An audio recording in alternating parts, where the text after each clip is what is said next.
Hello friends, எல்லோரும் எப்படி இருக்கீங்க? நல்லா இருப்பீங்கன்னு நான் நம்புகிறேன். இன்றைக்கி நம்ம பார்க்க போகிறது என்னன்னு கேட்டாக்கா, வெஜிடபிள் பருப்பு அடை. இதற்கு தேவையான பொருட்கள் என்னன்னு பார்க்கலாம். வெஜிடபிள் பருப்பு அடை இது பேர். தேவையான பொருள் என்னென்னா, 1.5 டம்ளர் போட்டுக்கலாம். 1 டம்ளர் பச்சரிசி, 1 டம்ளர் பச்சரிசி, 1 டம்ளர் புழுங்கல் அரிசி, 1 கப்பு துவரம்பருப்பு. துவரம்பருப்பு இல்லை கொஞ்சம் கூடுதலாக இருக்கணும். ஒரு 1/2 கப்பு கடலைப்பருப்பு, அதே போல் 1/2 கப்பு பாசிப்பருப்பு, 1/2 கப்பு தட்டைப்பயிறு,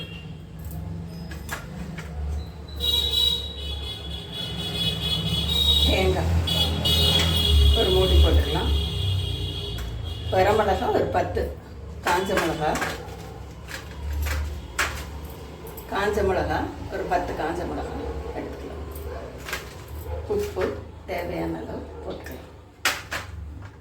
பெருங்காயம் 1 டீஸ்பூன் போட்டுக்கலாம். இப்போ இந்த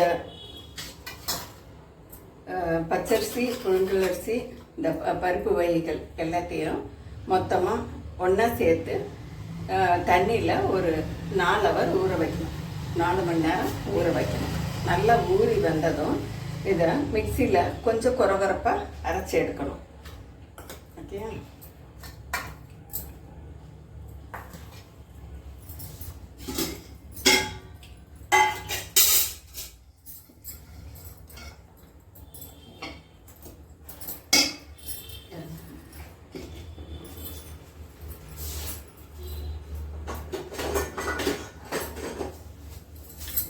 நல்ல கொரகரான்னு அரைக்கிறப்ப இந்த பதத்தில் வரும்.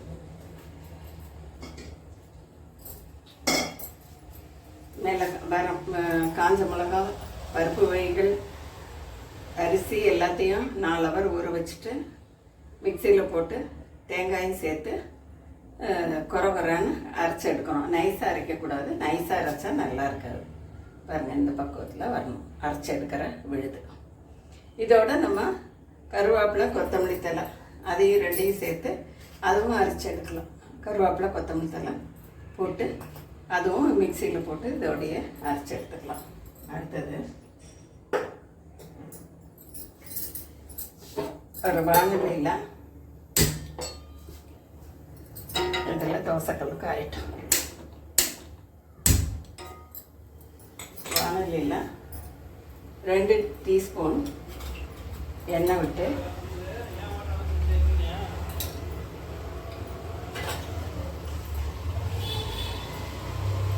கட் பண்ணி வச்சிருக்கிற கேரட் 1 கப்பு,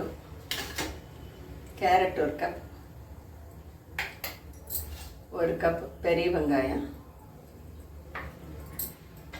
1 கப் கொடை மிளகாய், கருவேப்பிலை ஒரு 1/2, கொத்தமல்லி தழை 1 கப்பு. இது எல்லாத்தையும் கழுவி க்ளீன் பண்ணி வச்சுருக்கோம்.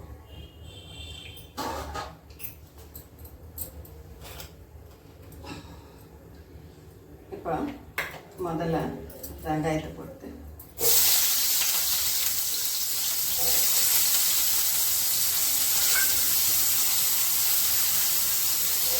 அடுத்தது கேரட்டு, அடுத்தது கொடை மிளகாய், அப்புறம் கருவேப்பிலை, கொத்தமல்லி தழை வந்து கழுவி சுத்தம் பண்ணி வச்சுருக்கோம். அது அரைக்கிறப்பையும் போட்டுக்கிறோம். இதனால ஒரு டேஸ்ட்டுக்கு வந்து ரொம்ப நல்லாயிருக்கும். எவ்வளோ கூட கொத்தமல்லி கருவேப்பிலை சேர்க்கணும் அவ்வளோ கூட டேஸ்ட் ரொம்ப நல்லாயிருக்கும்.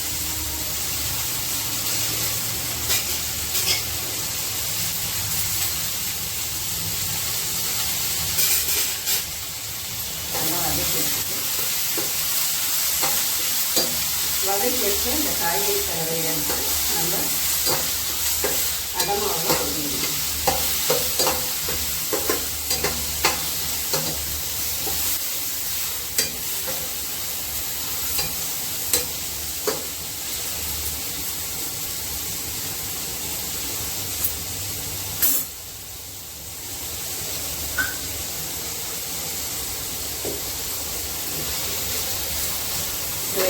பருப்பு அடை அதிகளவு புரதச்சத்து இருந்தது. எல்லா விதத்துக்கும் இருக்குது. இல்லை கார்போஹைட்ரேட்டு, மினரல்ஸு, பி காம்ப்ளெக்ஸு எல்லாமே இருக்குது. அதனால் இதை ஒரு 15 நாளைக்கு இருக்கிறோம், இல்லைன்னா மாதத்துக்கு ஒரு முறை கூட நம்ம செஞ்சு வதக்கின கலவை எடுத்து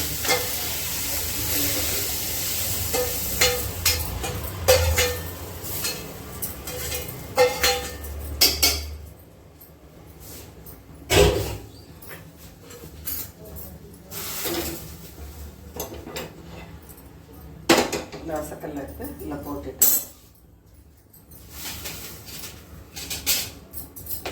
நல்லா மிக்ஸ் பண்ணிக்கணும்.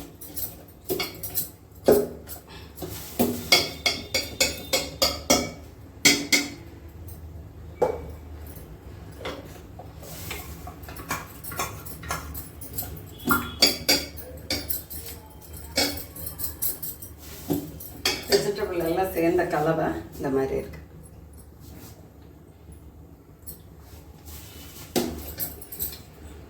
கொஞ்சம் கெட்டியாக இருக்குன்னு நினச்சா கொஞ்சம் தண்ணி விட்டுக்கலாம். கெட்டியாக இருந்ததுன்னா கொஞ்சம் கனமாக வரும் தோசை. தண்ணி விட்டோன்னா ஓரளவு தண்ணி விடணும், ரொம்ப விடக்கூடாது. தண்ணி விட்டாக்க மெல்லிசாக வரும்.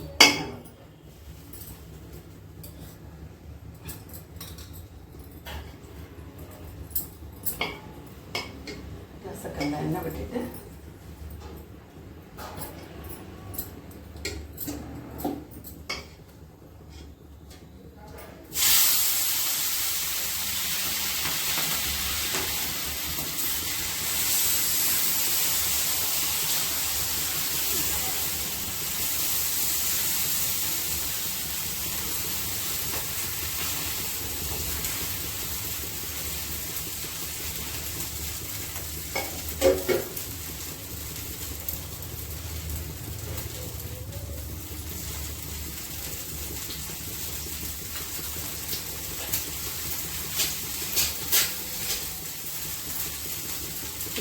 இதை காலை உணவாக நம்ம வச்சுட்டோம்னாக்கா நல்ல ஜீரணமாகும் நமக்கு. ஏன்னா இதில் நிறைய பருப்புகள் கலந்துருக்குது. அதனால் காலை உணவாக வச்சுட்டோம்னா ஈஸி டைஜஸ்டபிள் ஆகும். நைட்டு சாப்பிட்றத விட காலையில் சாப்பிட்றது ரொம்ப உடம்புக்கு எனர்ஜி கொடுக்கும். நம்ம வேலைகளை செய்கிறதுக்கு சக்தி உடம்புல உருவாகும். அதனால் காலை உணவை ரெகுலராக வச்சுக்கலாம்.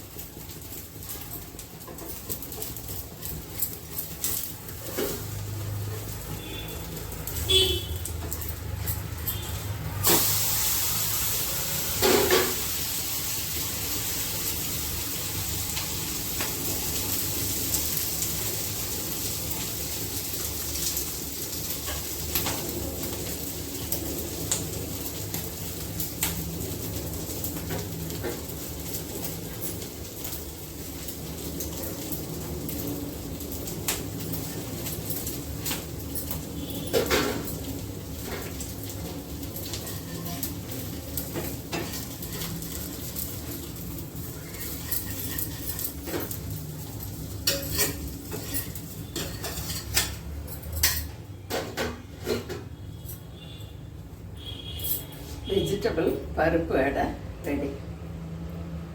இவ்வளோ தான். இது முதல்ல ஊற வைக்கிறதா கஷ்டம். உங்களுக்கு ஊற வைக்கிற ஐட்டம்லாம் கஷ்டம். ஊற வச்சு நம்ம மிக்சியில் அரைச்சிட்டோன்னா 5 மினிட்ஸில் ரெடி பண்ணிடலாம். வெஜிடபிள் பருப்பு அடை, சூடான வெஜிடபிள் பருப்பு அடை ரெடியாக இருக்குது. நம்ம இதை வந்து வெங்காய சட்னி வச்சு சாப்பிட்லாம், அப்புறம் தேங்காய் சட்னி வச்சு சாப்பிட்லாம், சாம்பார் கூட சேர்த்து சாப்பிட்லாம் சைட் டிஷ்ஷாக வச்சு. இதில் வந்து அவியல் கூட அடை அவியலுங்கிறது ரொம்ப ஃபேமஸ். அவியல் செஞ்சு செய்கிற டைமில் இது வெஜிடபிள் பருப்பு அடை செய்கிறப்ப 2 காம்பினேஷனும் ரொம்ப நல்லாயிருக்கும். Okay, yes. இந்த லாக் பிடிச்சிருந்தா லைக் பண்ணுங்கள், ஷேர் பண்ணுங்கள், சப்ஸ்கிரைப் பண்ணுங்கள். தேங்க்ஸ் ஃபார் வாட்சிங். தேங்க்யூ.